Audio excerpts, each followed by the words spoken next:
So, welcome to the Food is Our Middle Name podcast. I'm your host, Tori Moore, and today we'll ask two cattlemen what the deal is with those cow pastures you see as you're driving across Florida. So today we'll have Dr. Todd Thrift, who's a IFAS beef cattle specialist, and Jim Strickland, owner of Strickland Ranch and past president of the Florida Cattlemen's Association. So first, I want to give a warm welcome to Todd and Jim. Thank you so much for being on the podcast today. On the podcast, we have a little bit of a game that we play to kick off each episode. So Todd, I'm going to sign you up for this one, okay? That'd be fine. All right. So I'm going to ask you a quick rapid fire series of fun food questions, and you'll have 15 seconds to answer as many questions as you can. And then once we're done with that, we'll get right on into our interview. Are you ready? Ready. Okay. So here we go. What is your favorite food? Steak. Coffee or tea? Iced tea. Food you hate? Sushi. Oh, sweet or spicy? Spicy. Favorite meal of the day? Steak. How do you like your steak? And dinner. Oh yeah, there we go. Okay. What's your ice cream order? Chocolate. Favorite. Oh, time's up. That was awesome. Thank you so much for playing that game with me. I love that your answer was steak to not just one, but two answers. I love a good steak for dinner as well. So let's get right into our interview. First, I want to learn a little bit more about each of you. So Todd, first, if you'll tell me what your role as a beef specialist for IFAS is and what that looks like, what a day in the life looks like for you. So I have a varied role with IFAS. I am a 70% teaching. I teach courses in cow-calf management, feedlot management, seed stock production, beef practicum, a myriad of all the beef cattle courses here at the university.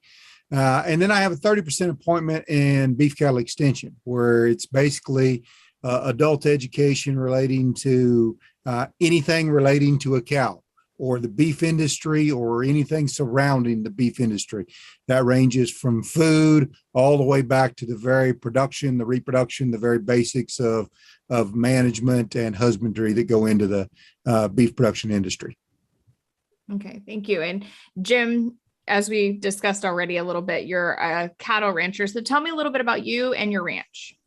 Well, let me say, I own Strickland Ranch, which is primarily leased land. I'm managing partner of Big Red Cattle Company, which we have a purebred Brayford herd. We raise hay. We lease out farmland there. Manager of several other places. Blackbeard's Ranch is one of them. Two Smart Guys is one of them. Manchupu, the Prairie Ranch. You know, these are not huge expanses of ranches, but these are covering in Sarasota, Manatee, and DeSoto County. Primarily a cow-calf operation. We do participate and part owner of Florida Cattle Ranchers, which is a group of about 12 ranchers in the state of Florida, which are really great ranchers that produce beef, that feed beef here in Florida, and then market that beef under Florida Cattle Ranchers branded program. Okay. And tell me a little bit more about Strickland Ranch. I know that I think it's a family ranch and it has a really deeply rooted history. Is that right? It does. My family, the Strickland portion of the family came down from Georgia about 1850, 1860. We've never amassed any great amount of land or any fame or fortune down here. I think all of us through these generations have really loved a cow. So that a little genealogical research we did in England that we saw Strickland is land of Strick or keeper of the cows. So that was a really interesting piece of our genealogical search in England. The MacDonald side of my family, of course, is Scottish, and they come from Skye. And both sides of the family have history of being in the cattle business. Very nice. And I actually want to comment on actually both of your backgrounds, which I know podcast listeners you can't see. But Jim, tell me a little bit about where you are joining us from right now. And what you're doing today. Great question. In case I get cut off by a whole group of University of Florida filmmakers coming in here. I'm at Longino Ranch today. One of my oldest, best cowboy friend is Cliff Coddington. Cliff is president currently of the Florida Cattlemen's Association And with us today is Wes Carlton from the East Coast, Alapata Ranch, Spur Ranch, and he is over here. And they're working with University of Florida, filming the culmination of our upcoming annual convention in Marco Island, where they put films up on the big screen and tell kind of history of the last year of Mr. Coddington's presidency and what he hoped to accomplish. And then you'll hear from Wes Carlton, that he's teeing us all up for what he would love to accomplish in his year of leadership of the Florida Cattlemen's Association. So if I do get interrupted, it's because a whole group of University of Florida film students came in here and needed their equipment. I'll move to another room. Right. And if your audio quality isn't the best, it's because you're out on a literal ranch. But thanks again for joining us. And then Todd, again, to describe for our listeners, you are in your office, right? And you have tons of papers behind you. And I think that might speak to the extent of your role and just how much you do, how busy you are, and what you do to support Florida cattle ranching. Yes, yeah. This is 21 years accumulation of stuff. Things that I think are too important to throw away. And so I keep a lot of stuff in here. Someday, if the internet ever crashes, I will have all the beef cattle knowledge hemmed up in one spot. Thank goodness. You'll save us all, right? That's right. All right. So let's get to talking about the Florida cattle industry as a whole. So I think about, when people come to visit Florida and maybe they're making a commute down to South Florida, they're driving down the road, they see all these cows on the side of the road. So what are they seeing? It's beef cattle, but what is it that they're seeing? So Todd, I'll let you start with that. Tell us a little bit about those operations. So Florida is very unique. If we go back historically, the first cattle were brought to Florida in 1521. So for 501 years, the oldest industry in this state has been cattle ranching. The Spanish originally ranched and had cattle here. They were eventually displaced by the Indians, what we know today as the Seminole Indians, but were different tribes at the time. The English came in and settled and adopted, and a lot of them, like Jim's family, the Scottish that came from the Carolinas, came into this area and started to ranch. So ranching has existed here for a long time. And prior to the advent of air conditioning, Florida was pretty much a wasteland where we basically just had cows all over. The fence law in Florida was passed in 1949, we were the last state in the United States to pass a fencing law that said you had to fence your cows out, or had to fence your cows in rather than fencing the cows out of a particular parcel of land. So it's very unique. We were open range forever. Now, things have changed a lot since 1949. What you see when you drive down the road on the turnpike are predominantly cows. Florida is predominantly a cow-calf state. We are 10th nationally in terms of the number of cows. There are about 950,000 mama cows in the state. Those are basically our factory. Those cows will produce a calf that weighs around 550, 600 pounds at 7 or 8 months of age. And a big percentage of those calves will leave the state in that 7-8 month range and go out west for further grazing or ultimately into a feedlot. Florida is very unique. We have 8 of the top 15 largest cattle ranches in the United States. If you get off a plane in Orlando in 30 minutes, you can be on Deseret Ranch, which has over 40,000 cows.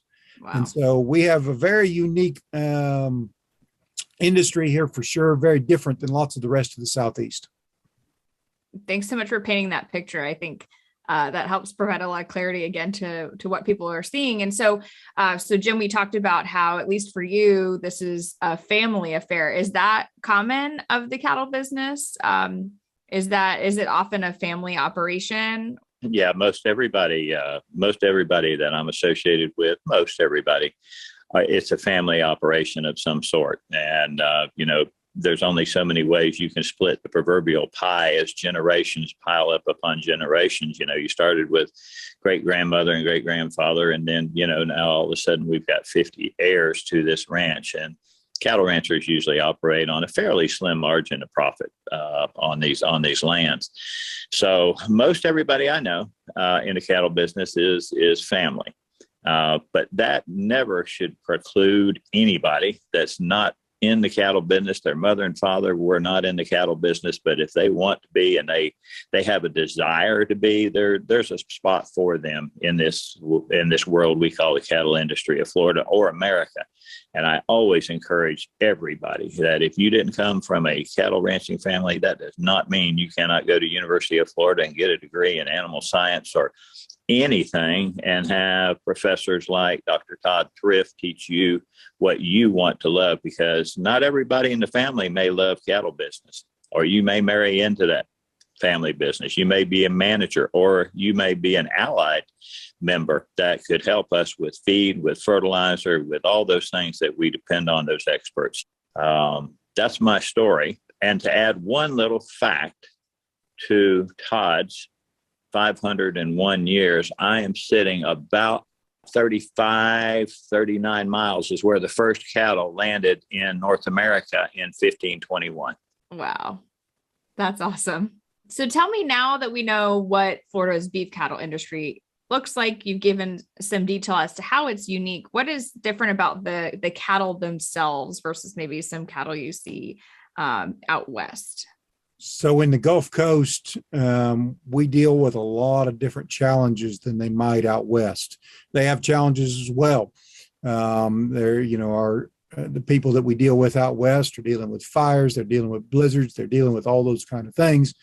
We deal with a lot of rain. We deal with a tremendous amount of humidity. We deal with often being very wet. And the type of cow that thrives in this Gulf Coast climate is generally a Brahman cross cow.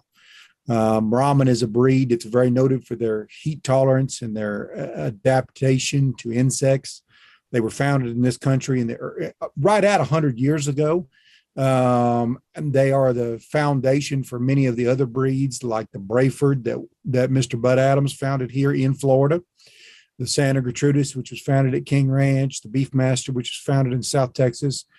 So the Gulf Coast, the unique environment we have, we can grow a tremendous amount of grass, but the grass is very low quality. The environment is very hot. An Angus cow, for instance, that we might see in South Dakota, she would love it to be about 55 degrees. That's where she's most comfortable. And we're very rarely at 55 degrees. We've got 1 month, maybe 2 months where we're dealing with that. She's heat stressed at 85, which is us about 10 months of the year. So our industry is a lot different than out west. The way we handle cattle, the type of cattle, the management of our forages, the way we handle the land, all of those kinds of things are very different, even though we're all producing the same product. Mm-hmm. So tell me a little bit more about, you don't have to get into the exact science maybe, but about heat stress. What does heat stress do to a cow? Why is that bad? So anytime a cow is heat stressed, we can have issues. If you think about yourself and you're out mowing the lawn and it's hot and, your significant other says, hey, come on in. I've just cooked a big giant meal. Would you like to eat? I got 2 pounds of bacon and 4 pork chops. And, when you're hot, you don't want to eat. And that's true of cows. So their feed intake goes down considerably. Their level of milk production can go down to some degree. We have a lot of researchers here in my department that work on embryo survival, because the embryo vitality can go down. The embryo the pregnancies can actually be harmed by the heat. A bull's desire to mate goes down. A lot of things. Heat is really kind of detrimental. And we think about a lot of other cattle. They came from very cold parts of the world. Angus came from Scotland. Many of our cattle came from England or Europe. And so the heat, they're not really as adapted to that heat. And it does have multiple effects. Yeah, it sounds like it. I mean, it's more than I would just assume. And I know this Florida heat is intense, as you said, mixed with the humidity and the wet environment. It can be really, really, really hard. And because we're a peninsula state, we get a lot of solar radiation, more here than they might in Texas or New Mexico or Arizona. We have cattle all over in Arizona, New Mexico, and it gets 120 degrees, and that's really hot. But at night, it's 55 degrees, and they can get some relief. Whereas at night here, sometimes we're 80, 85 with 100% humidity. So we're really operating cow-calf operations in what we call the emergency temperature humidity index. I mean, that's where we're at 8-9 months of the year. And there's certain types of animals that really thrive under those conditions. Yeah.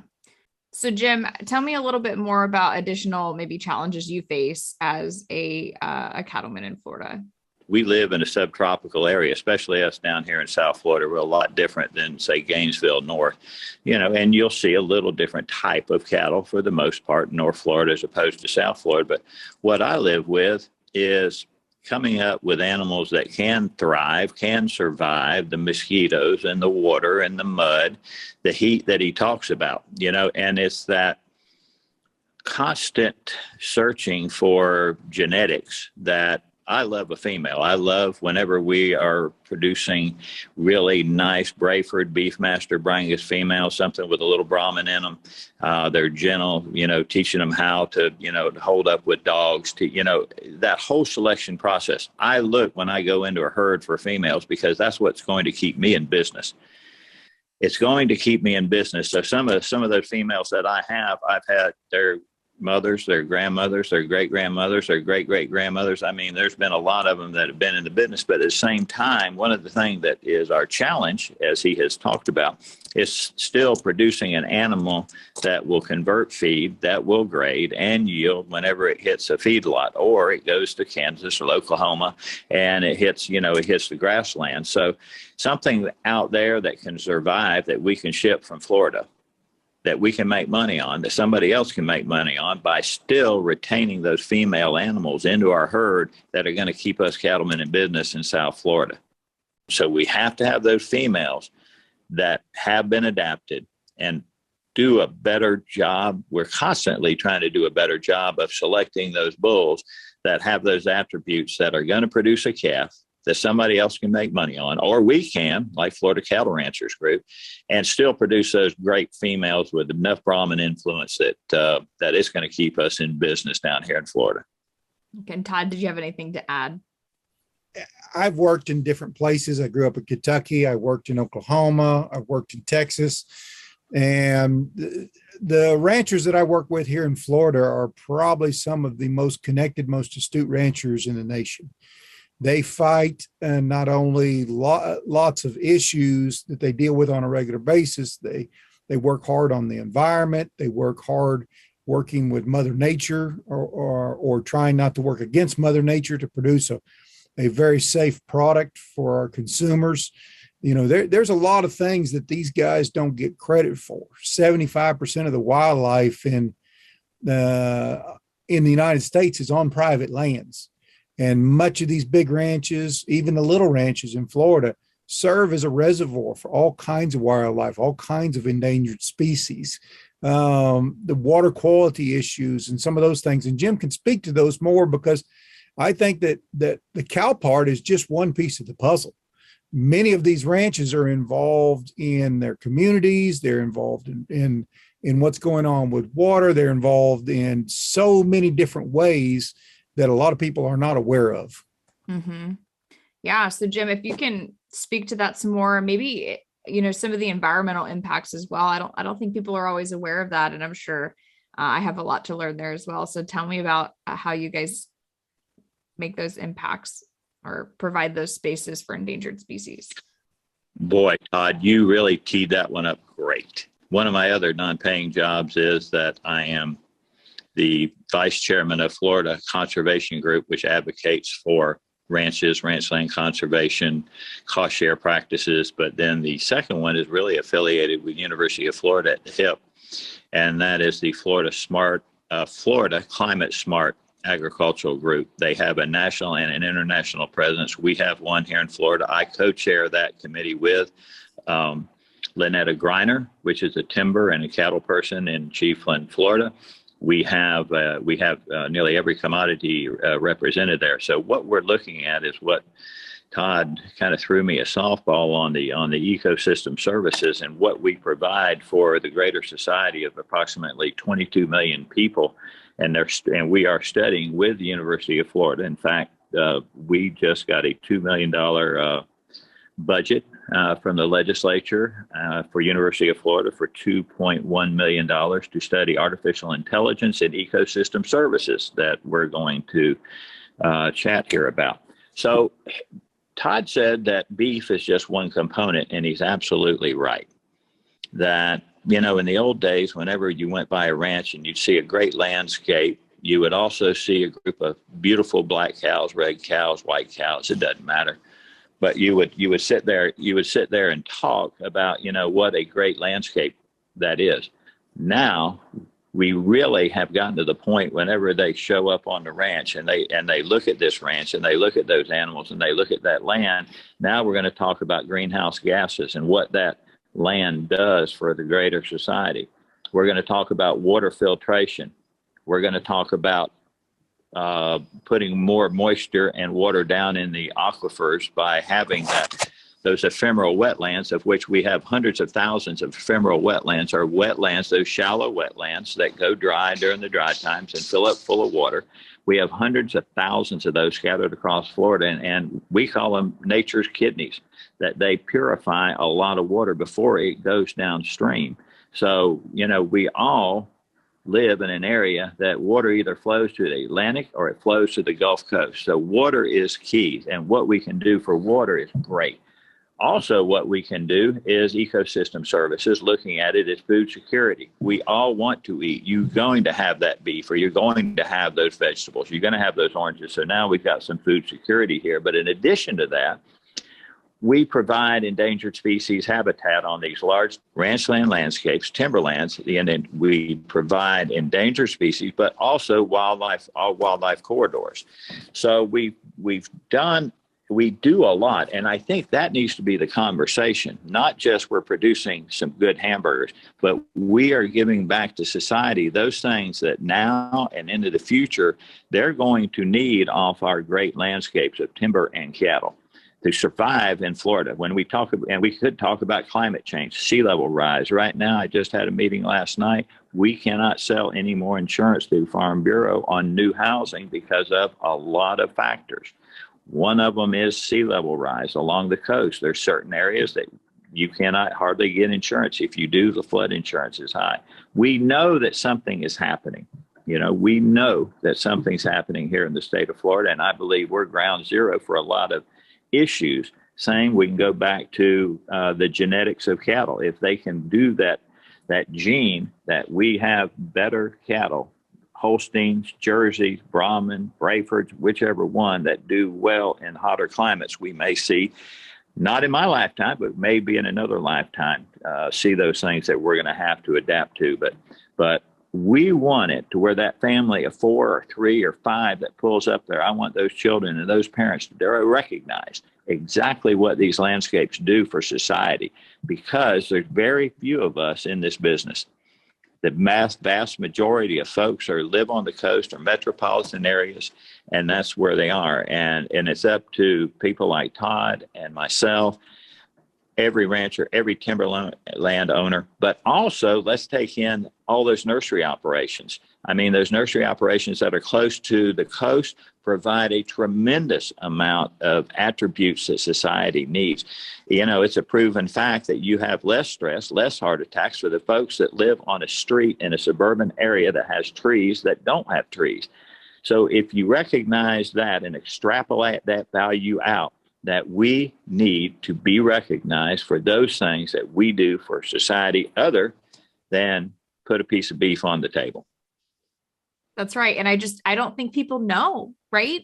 I don't think people are aware. And that's exactly why we're here today, to hear this straight from the horse's mouth, so to speak, and give this perspective. So how long have ranchers been invested in protecting the environment? Is this a new wave? Has this been going on? I would say for 501 years. They have been active at this. Anytime your land is in danger, then your business is in danger. And so these guys have protected their land and have worked to better that land for a tremendous amount of time. A lot of this land in Florida was originally scattered timber, and the timber companies came in and cut the timber off and then left when they got what they needed. And so it was left, and some of it would have been very non-productive land had it been left to grow up. Some of it would have regenerated into timber. Much of it was very wet. And through the water management districts, some of that land was drained in the 30s, 40s, 50s and farmed for different crops, whether it was sugar cane or sweet corn or tomatoes or strawberries or whatever it was. They are constantly working on improving that.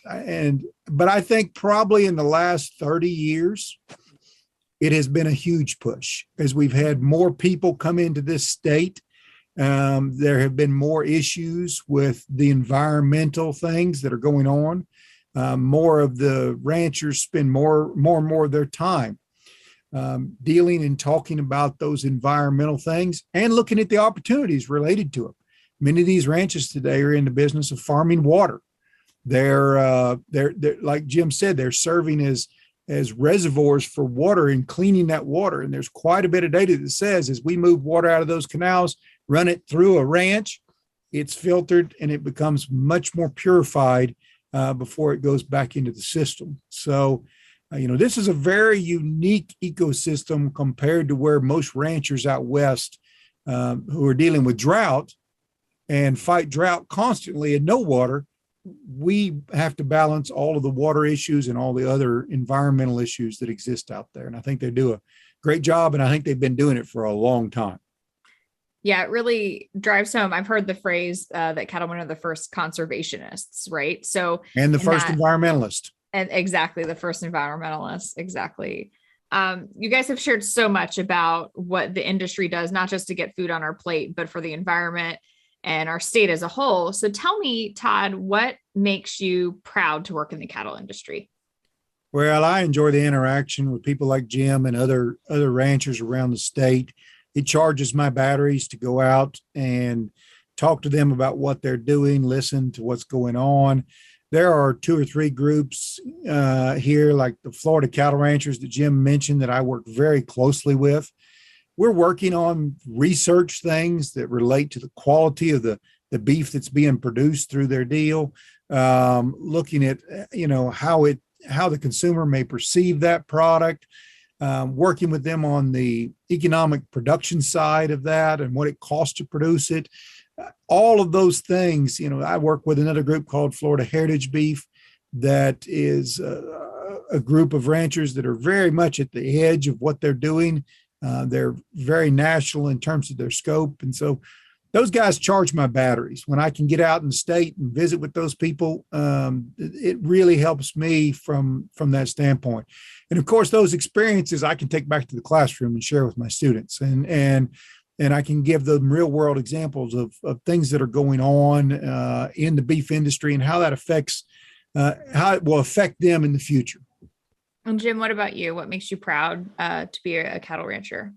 Well, one thing, I'm blessed. I truly believe I am, that I've been able to do what I wanted to do since I think I was probably 6 or 7 years old. And I've had a lot of help and a lot of mentors. And I think that's part of our responsibility, is encouraging those folks that maybe want to do what we love. And whether they're that family operation or they're that one student that came from downtown Orlando that wants to be a Todd Thrift, then be a Todd Thrift. Then we need to encourage those folks. But we face a lot of challenges here in Florida. There's a lot of challenges that we have to living in Florida because we're such a small percentage of the population in a high growth state. I think we are truly one of the most dynamic, diverse, and sexy states that there is in the United States of America. We're proud of what we do down in the country. But whenever we can walk hand in hand with a scientist and I can talk anecdotally Whenever I go to Washington, D.C., or I go to Tallahassee, or I speak to somebody that doesn't know about the cattle industry and take somebody that's a biologist, ecologist, and environmental scientist, and with them, I can talk about what I know, which is landscape level. What I can't do is get down in the weeds on research and data and quantification of data. That, by the way, is where we're at with University of Florida right now. We have a $100 million ask to the federal government that our Florida Climate Smart group, coupled with University of Florida, right now are doing a $100 million project to look into artificial intelligence and be able to quantify ecosystem services. University of Florida is sitting there with, I think, it is the 9th most powerful computer in the nation called the HyperGator.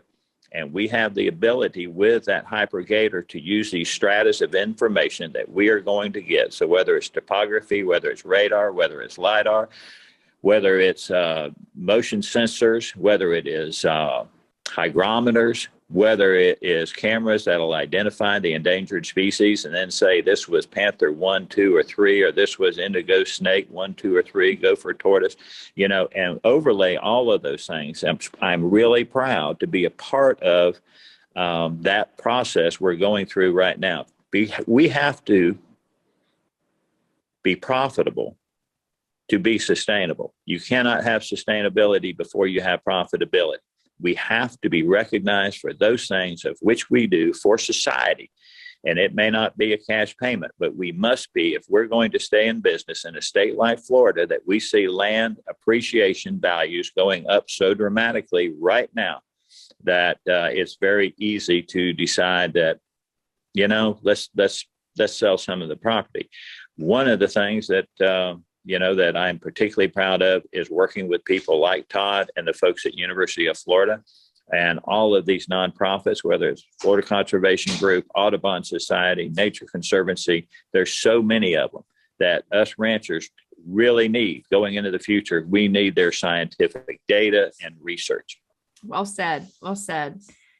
So Jim, I'll ask you this first. What is the most common misconception that you hear about cattle ranching, and how is that different from how you operate your ranch and other ranches that you're involved in?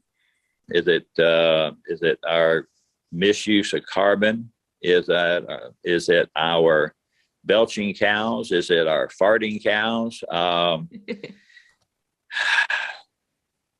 think it's a little of everything.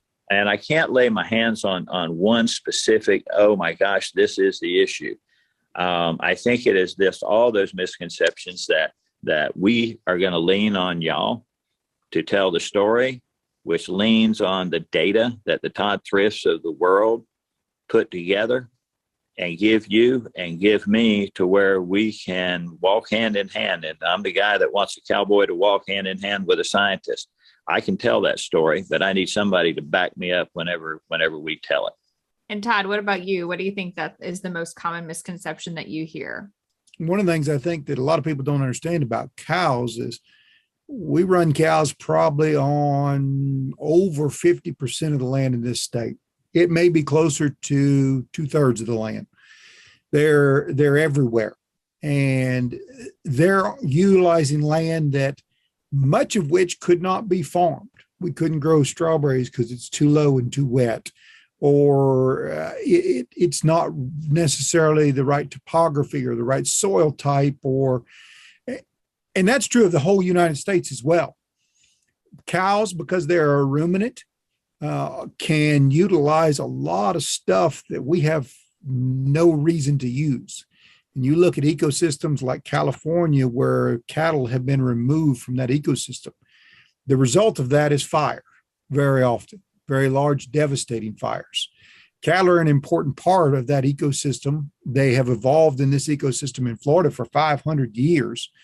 They take a product that you and I cannot digest, and they turn it into high quality protein.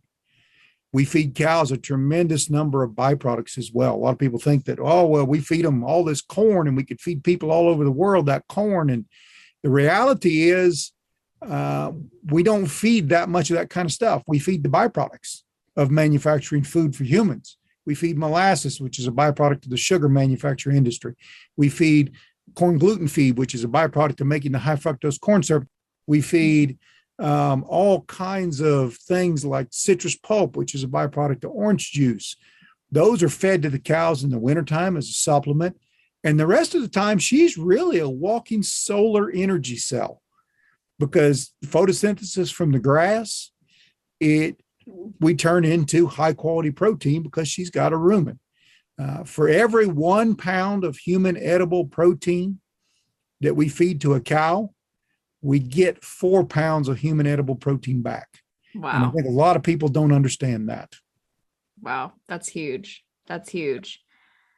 All right. So as we wrap up today, I would ask you, maybe this is the toughest question so far, but if a listener to the podcast only remembered one thing we discussed today, what would you hope that they remember? Jim, I'll have you go first on that question.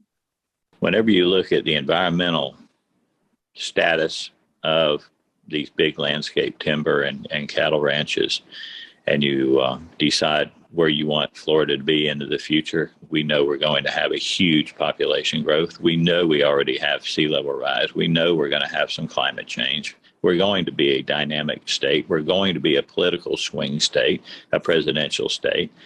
We're going to attract a whole lot of folks. What they need to take with them is that to maintain all those, we really need these landscape level areas.